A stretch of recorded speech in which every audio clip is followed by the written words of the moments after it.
Kia ora, Kiwi Codge here, and welcome to episode 73. Te Rauparaha, Waiorua to Omihi. In episode 69, we have Te Rauparaha defeating the vast flotilla of canoes that had mustered and attacked him at Waiorua Bay on Kapiti. The year is 1824. It's a stunning and surprising victory. It has left him the dominant force from Horowhenua to Whanganui Atara. Plus, he now has a fleet of captured canoes.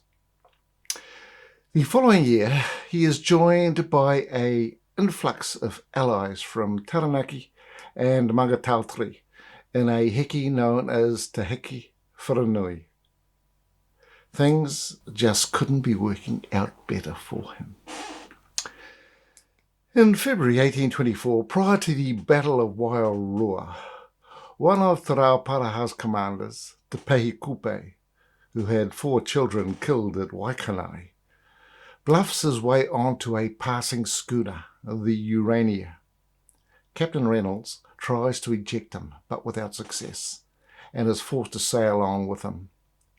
He becomes part of the crew and ends up in England, a similar story to that of Hongi in 1820.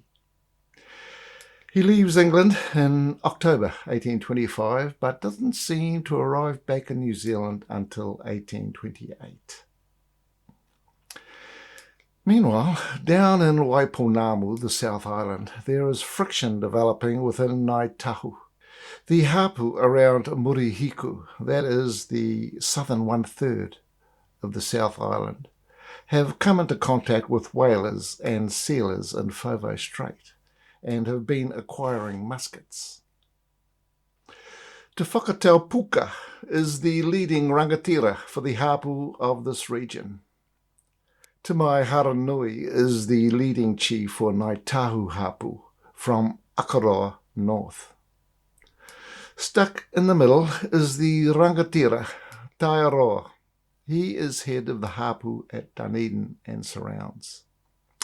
He has blood ties to both the northern and southern hapu. As happened in the North Island, the fragile balance of peace that exists between the hapu of Ngāi Tahu is upset by the acquisition of muskets by the southern hapu. In 1825, Te Whakataupuka travels north and attacks hapu at the northern end of Waiorua, it's Lake Forsyth. This is the first use of muskets in Waiponamu.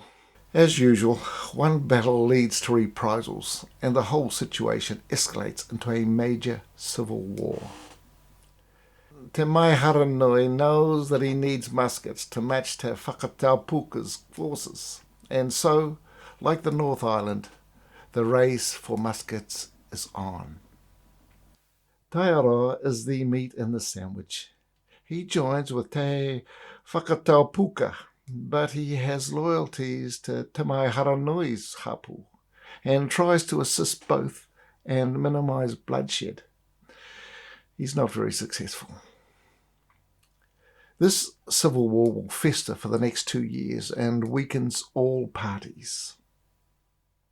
In 1826, Te Rauparaha, using Kapiti as his base, is vengefully killing those iwi in the Horowhenua whom he considers enemies. However, the arrival of allies from Taranaki and Mangatautari starts putting stress on those already there. Even on Kapiti, disputes break out in bloodshed. It's only the mana of Te Rauparaha and his peacemaking efforts that keeps things under control. In 1827, Te Rauparaha mounts attacks against Rangatani in the top part of the South Island, Queen Charlotte Sounds, Wairau, and down to Te Karaka, Lake Grasmere. He has musket dominance and is victorious. The flow of slaves up to Kapiti and allies in the Horowhenua form the basis of a labour force for the flax trade, and thus musket dominance increases. Kapiti starts developing the reputation as a port where you can get a very profitable cargo of flax. In 1828, Te Kupe arrives back in Kapiti. He travels to Sydney to convert his many gifts and money into muskets and returns. That same year, there would be two surprisingly minor incidents in today's terms, but these will give Te Rauparaha's Ngāti Toa take to attack Ngāi Tahu. The first involves a young rangatira of the conquered Ngāti Ira, Te Kekerengu, taken captive at the fall of the Pā at Island Bay and taken back to Kapiti. He seduces one of Te Rangahaata's wives, then, fearing for his life, gathers a number of Ngāti Ira captives and escapes to the South Island, gaining refuge with Waiorua and the Ngāi Tahu people at Omihi, to whom they are distantly related. The second was the supposed curse uttered by Waiorua, that if Te Rauparaha ventured south, he would have his belly ripped open with a barracuda tooth. This curse, of course, makes its way back to Te Rauparaha, who files it for future utu. By the summer of 1829, Te Rauparaha is ready. He has warriors, canoes, muskets, shot and ball. Te Rauparaha's sweep through the top part of the South Island in 1927 was just an appetizer. This campaign will be different. It will be to kill or enslave all in the northern region of Waiponamu, leaving it empty for Ngāti Toa and its allies to occupy. It will be brutal. There will be no mercy. And so it is. Around late November 1829, on a still day, the fleet of over 50 canoes crosses Cook Strait. The residents have strengthened their pā since his visit 2 years before. Many feel they have done enough to be safe. They are wrong.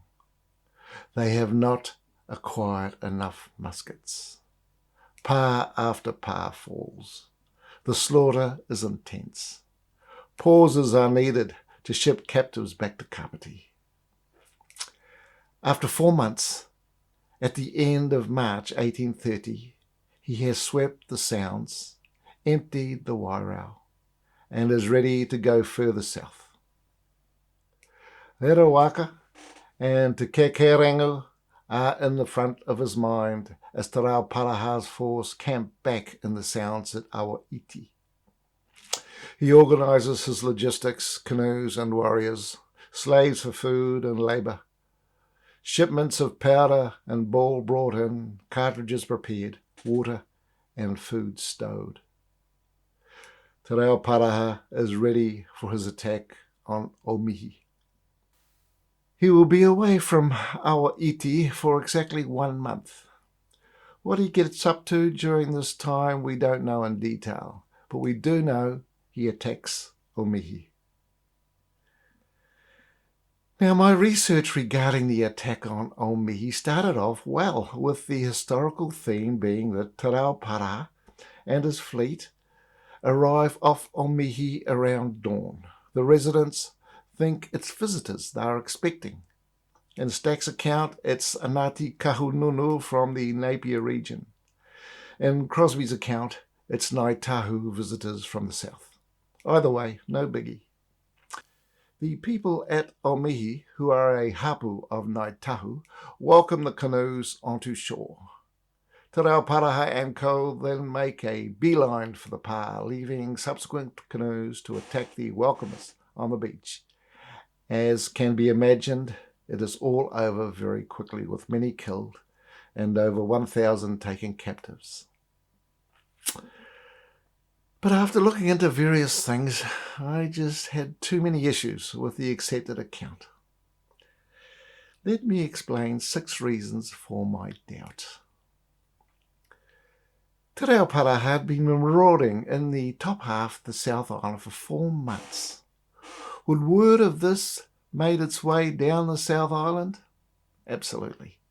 There would have been everyone on high alert everywhere.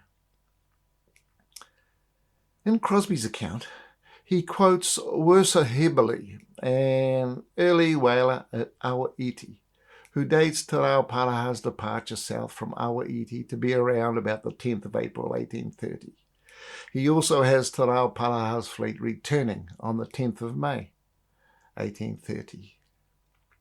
And Hibili gives a graphic description of the horror of slaves preparing hangi, then ending up in them. But the thing that struck me was the size of the fleet. Hibili said there were 60 to 70 canoes that returned from Omihi. Now, these would have been large wakatoa, capable of crossing the Cook Strait. If a fleet of that size appears off your beach, then thinking its visitors is doubtful, very doubtful. A visit by more than 10 canoes would tax the resources of any host. Thirdly, the accent of various iwi were quite distinct in the Battle of Hingakaka. It is said that the Tainui identified iwi that attacked them by their accents. The supposed exchange between Te Rauparaha's canoes and those on shore would have triggered immediate alarm bells. In my episode on Hongi's journey to death, Augustus Earle records how Whareumu's people, on hearing Hongi is in the bay, immediately makes ready for arming themselves, even though Hongi is considered a friend. I believe this was the usual reaction during these times. Prepare for the worst.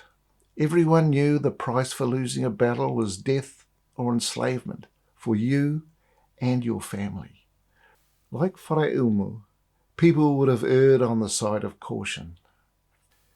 The people at Omihi welcoming strangers in war canoes makes them out to be irresponsible and plain stupid, which I'm sure they weren't. Number 5. Now this is a big one. If you look at Omihi on Google Earth, its shoreline has boulders along it. There is a Māori TV program where land at Omihi is being returned to the local hapu. It has drone footage which confirms that to land a fleet of large waka at Omihi is just not possible. There are some rocky beaches a few hundred metres north where such a fleet could land, but not at Omihi. And lastly, I came across a first-hand account by a girl 14 years old at the time who told her account to her daughter many years later. It's a completely different story to what has come down by others. Initially, I thought this account was too different to be likely, but after much thought and considering all the above, I feel it's probably the closest to what happened. So who is this woman and what is her story? Her name is Emma Turumeki.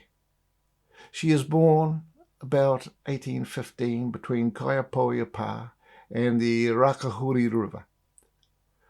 When a child, her family migrates up to Omihi. The hapu at Omihi is Kurukau Puki Puki, part of Ngāi Tahu Iwi.